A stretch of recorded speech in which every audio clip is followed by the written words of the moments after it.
Choose employment or eviction, my husband demanded, his words like a slap in the face. A sudden surge of indignation flooded my veins. Why should I tolerate someone who thrives on demeaning others to boost his own ego? I deserve better than this. My name is Melissa. At 36, I navigate the realms of both work and homemaking. As a freelance illustrator, I craft my art from the comfort of home. Art has always been my passion, leading me through art college and into the workforce at a design firm. But at 30, I took the leap into independence, craving the freedom to express myself on my own terms. Back then, I embraced singlehood, believing I could sculpt my life as I pleased. Then Daniel entered the picture, introduced to me by a mutual acquaintance. We clicked, married swiftly, and formalized our union a year later. Daniel's job as a salesman for a company with branches scattered nationwide kept him constantly on the move. With his demanding schedule, he suggested I take on the role of a housewife, prompting me to temporarily set aside my career as an illustrator. It made sense. Someone had to tend to the household while he juggled long hours and frequent travels. I viewed it as a mutual support system, an essential part of our marriage. While I didn't mind putting my career on hold, I believed I could always pick up where I left off once things settled down, all while pursuing further studies. Despite the adjustments, our love remained strong, grounded in trust and understanding. We shared a bond that weathered the challenges of distance and busy schedules. However, life had a surprise in store for us. Daniel received a promotion to lead a new sales office, signaling an end to the constant transfers. It was a significant milestone, commonly referred to as a promotion. With my new position came the promise of stability. We wouldn't be uprooted anytime soon, allowing us to establish roots in one city at last. The constant nomadic lifestyle had worn us down, leaving us yearning for a sense of permanence. Now the prospect of settling in a single town filled us both with relief and joy. Previously, my focus had been solely on supporting my husband, leaving little room for personal aspirations. But with this change, I dared to envision a different future, one where I could resume my career. However, the transition didn't unfold as smoothly as I had anticipated. While my husband grappled with the demands of his new role, overseeing the transition and launching fresh branches, a new challenge emerged. The soaring cost of living in our new city exceeded our expectations. Surviving on my husband's income was a tightrope act we managed, but just barely. Unfortunately, his company didn't extend any help with housing costs, leaving us to foot the bill entirely on our own. Despite our desire to save for the future, his paycheck barely covered our basic expenses. The thought of dipping into our savings crossed my mind, but it didn't sit right. Security was paramount. So I broached the subject with my husband, asking if it would be feasible for me to work as well, provided I still maintained the household. His response was hesitant, eventually conceding with a cautious agreement, albeit with a caveat to prioritize homemaking. Though his words struck a discordant note, I attributed it to the upheaval of our changing circumstances. After all, I've always supported him wholeheartedly as a housewife. I chose not to dwell on the unease lingering beneath the surface. As I ventured back into the workforce, thrilled to have found a job I truly enjoyed, I noticed a troubling shift in my husband's demeanor. Gone was the supportive partner I once knew, replaced by someone critical and discontented. "What's the deal with this dinner?" he grumbled one evening, eyeing the spread of roast chicken, themed vegetables, chowder, and fruit with disdain. "This food sucks. Why are you cutting corners when you're home all day?" His sudden nitpicking caught me off guard. It was a behavior he'd never exhibited before. "This food is like hospital meals. It's not building up any strength," he continued, his criticism relentless. Feeling defensive, I explained, "That's not true. I found some deals on ingredients, so I made a main dish and a side. You like hearing that?" His response was a shout of frustration. "What are you saying? My salary is too low." I couldn't understand his reaction. My return to work was supposed to bring fulfillment and a sense of contribution, not discord within our household. His sudden outburst left me reeling, stunned by the venom in his words. Why was he twisting my intentions like this? His anger rendered me speechless. "Do you have any idea how hard I work to support you?" he snapped, his frustration palpable. "Just when I get promoted and things are looking up, don't mess it up by doing something unnecessary." I yearned to retaliate, to defend myself, but I held my tongue. Perhaps he was under immense pressure, burdened by the weight of his new responsibilities. He was the one in charge now, tasked with safeguarding our family's well-being. In that moment, I felt a pang of guilt. Maybe he was just exhausted, overwhelmed by the demands of his role. "I'm sorry," I murmured, swallowing my pride. "I apologize." In my heart, I convinced myself that his outburst was merely a manifestation of fatigue and stress. Despite my return to work, his domineering demeanor persisted. "Hey, are you slacking?" he barked one day, interrupting my tasks. "I'm cleaning the bathroom." "Where's the shirt I was going to wear today?" "At least shine my shoes." His behavior was a far cry from the person he once was. What had changed? It seemed like he had transformed into someone unrecognizable, prone to constant yelling and shouting. Each day, my trust in him eroded a little more. Balancing the demands of housework and my job proved to be more challenging than I had anticipated. I longed to steal moments to work in between chores, but striving for perfection to meet his standards left me with little time for anything else. If I dedicated myself to meeting my clients' deadlines, the spare moments I had for household tasks were woefully insufficient. I've also started working, I ventured, hoping to prompt some understanding. "Can't you help a bit with the chores?" His response cut deep. "It's because you're busy with your worthless job that the housework is suffering," he fired back, his words stinging with contempt. "Just quit. Don't get cocky just because you work from home. You're not even making much and you're acting so high and mighty even though you're just a housewife." The label of just a housewife became his favored insult, a barb aimed directly at my self-worth. According to him, my employment status mattered little. I was still relegated to the role of a housewife. The logic was twisted, incomprehensible to me. True, my earnings weren't substantial, but that was partly due to his constant interruptions, hindering my ability to focus and expand my workload. Frustrated by his lack of support, I made a conscious decision to scale back on the chores I did for him, prioritizing my work instead. Predictably, his displeasure only intensified, widening the chasm between us. As I tidied the room one day, I stumbled upon a stray pay stub belonging to my husband. Carelessly left on the desk, it piqued my curiosity. I was familiar with his salary, but I had never seen a pay stub before. Driven by a nagging sense of curiosity, I couldn't resist taking a closer look. To my shock, the amount listed on the pay stub was significantly lower than what I had been led to believe. It was barely half of what I had expected. Confusion clouded my mind. Where was the missing amount coming from? My husband provided me with monthly living expenses and rent, with the remainder for his personal spending. Hadn't he recently been promoted? How could his salary have plummeted like this? Since when had this been going on? I scoured through the papers, searching for any earlier pay stubs, but came up empty-handed. What was the truth behind this discrepancy? In that moment, my lingering suspicion towards my husband solidified into certainty. We couldn't possibly sustain our livelihood on this reduced amount. What was he thinking? Why had he kept such a crucial detail hidden from me? Why hadn't he disclosed that his salary had taken a nosedive? As I gathered the pay stubs, preparing to confront him, the shrill ring of the phone shattered the tense silence. On the other end was my husband's uncle, a relative I had only crossed paths with a handful of times. "Uncle, it's been a while. What's going on?" I greeted him, trying to mask my growing apprehension. "Well, it's a bit awkward, but I've lent him some money. It's been a while, and I'm starting to wonder when I'll see it back. I'm in a bit of a tight spot," he confessed, his tone uneasy. "He owes you money?"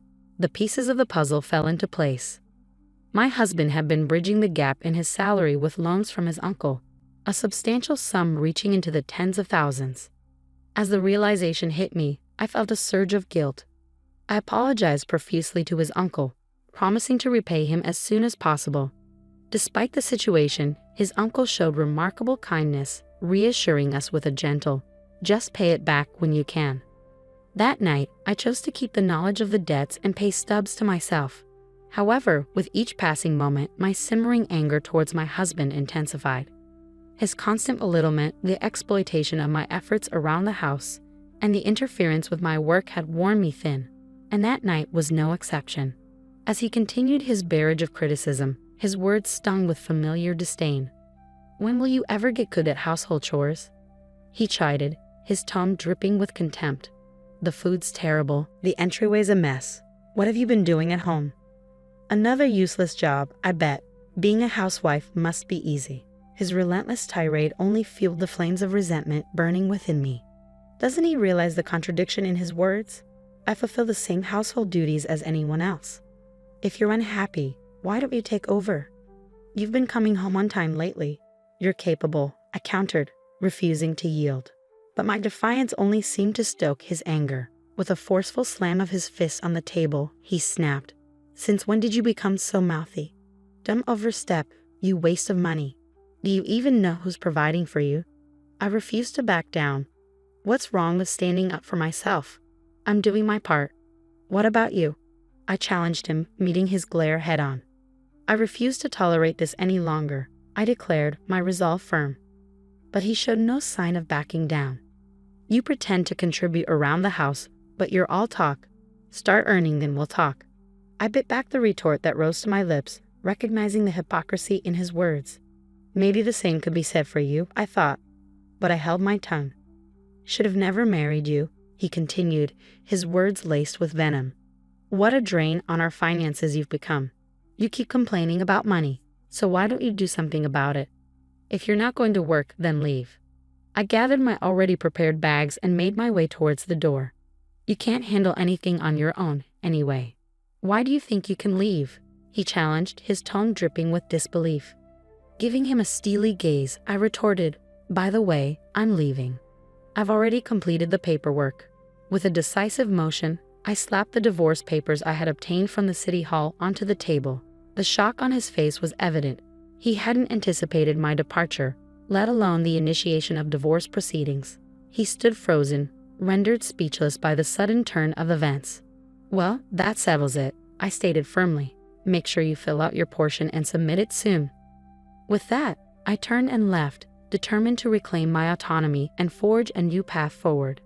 I departed from our home and made my way to my parents, where I had already briefed them on the situation. They greeted me with open arms, providing comfort and support in the midst of turmoil. As I recounted the sudden shift in my husband's behavior, the revelation of his true income, and the mounting debt he had concealed, my parents grew increasingly concerned. Their advice was clear: divorce him without delay. I shared their sentiment, fully intending to initiate the divorce proceedings. However, a nagging doubt lingered in my mind. Would he even cooperate and complete the necessary paperwork? Dad mentioned he'd connect me with a lawyer if things got complicated. I confided to my father, grateful for his supportive stance and the promise of legal assistance. With each passing day, I longed for a swift resolution to my marital turmoil. A week after my departure, my husband unexpectedly appeared at my parents' doorstep. Have you completed the divorce papers? I inquired, bracing myself for his response. Sorry, I wanted to ask if you had filled them out. Can we please discuss this? Can you reconsider the divorce? His plea caught me off guard. He seemed uncharacteristically vulnerable. Though my parents regarded him with skepticism, they conceded that a conversation was warranted. It turned out there was never a promotion. His supposed career advancement was nothing but a fabrication. In reality, he had been reassigned to a subsidiary, a move that amounted to a demotion, hence the decrease in his salary. The truth was a bitter pill to swallow. It seemed he had never quite excelled in his role. While I had harbored suspicions about his competence, I hadn't realized the extent of his ineptitude. As the pieces fell into place, I learned that his frequent transfers and job changes were not a testament to his ambition, but rather a reflection of his inability to perform adequately. He had become known as the office's hot potato, perpetually passed from one role to another due to his shortcomings. Now, he found himself stranded in an inconsequential subsidiary, trapped in an environment where promotions were virtually non-existent and individuals were often forced out. My husband's pride was always towering, perhaps too towering for him to admit the truth and instead fabricate a promotion.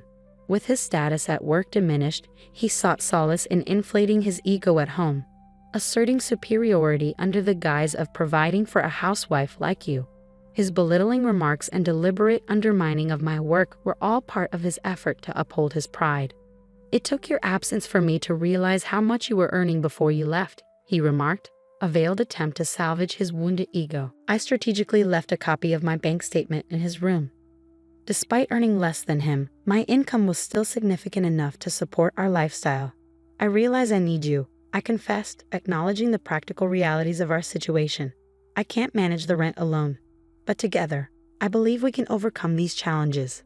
Let's give our relationship another chance. I want to build a future with you, one without causing each other pain. His eyes welled up with tears at my heartfelt plea, but I remained resolute. If you're struggling with rent, then perhaps it's best for you to find a more affordable place on your own, I suggested bluntly. And what about your uncle's debt? You need to address that too. His shock at my knowledge of his debts betrayed his ongoing attempts to conceal his financial burdens and start afresh. Some people simply refuse to face reality. I understand you were trying to make ends meet by borrowing from your uncle, but if we're considering a fresh start, shouldn't honesty be our foundation? I questioned, my tone laced with disappointment. Your deception has shaken my trust in you. I can't fathom entrusting our daughter's care to someone who hides such significant debts from her own family. How were you planning to address the debt without her knowledge? My husband remained silent, his expression betraying a mixture of guilt and apprehension. Undeterred, I pressed on. If you refuse to agree to the divorce, I'll have no choice but to involve a lawyer, I declared firmly. Your hurtful comments alone provide sufficient grounds for divorce, and I have the evidence to prove it, so be prepared. It appeared my husband had resigned himself to our fate as he retrieved the divorce papers from his bag. I've made irreparable mistakes. It's too late now. We're strangers, he admitted somberly. Accepting the papers, I noted our sparse shared assets, a modest savings that we divided between us. With that settled, we vacated the apartment we once shared as a couple. I later learned that my husband had decided to leave his job. The news of our impending divorce had spread through his workplace, exacerbating an already uncomfortable environment.